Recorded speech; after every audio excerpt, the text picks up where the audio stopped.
Before we go into this, I want to call your attention to some legislation. My colleague Bruce Resterman from Arkansas, he's an Ivy Leaguer like you, but he sounds more country than me. He's from Arkansas. He has some legislation called the Trillion Trees Initiative, and that is the ultimate sequester of carbon, and I would appreciate you looking at that after you finish with your note. I appreciate that, brother, if you could have one of your staffers, if they would. It's truly a good piece of legislation. How do we trust the Chinese Communist Party to do anything they say they're going to do with their increased coal power capacity and everything else that they're doing and their violations of human rights in the world?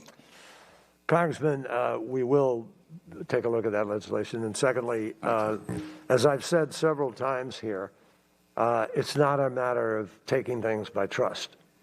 We have to have a mechanism where we're both measuring, where we're accountable to each other, where we're actually able to know what is happening. And it'd be stupid and malpractice if we just sort of set up a kind of trust thing. Okay, I know that we did that, we did that with the Iranians, and I don't want to gig you, but it seems like we kind of got it handed to us on that deal, and I would just hope that we could follow through with that. Well, also, we didn't, in all fairness, we didn't pull out of that deal.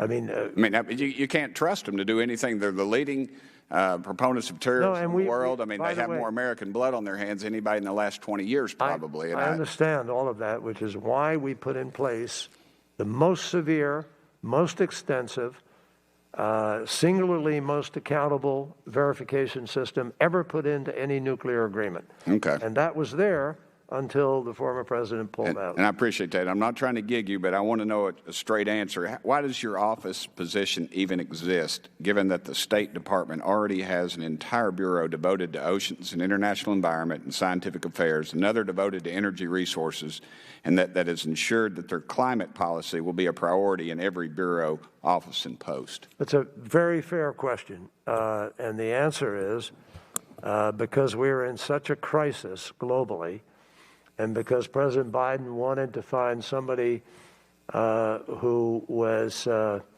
experienced and had credibility within this arena to try to raise the profile of his efforts and accelerate our movement. President Biden came in on January 20th.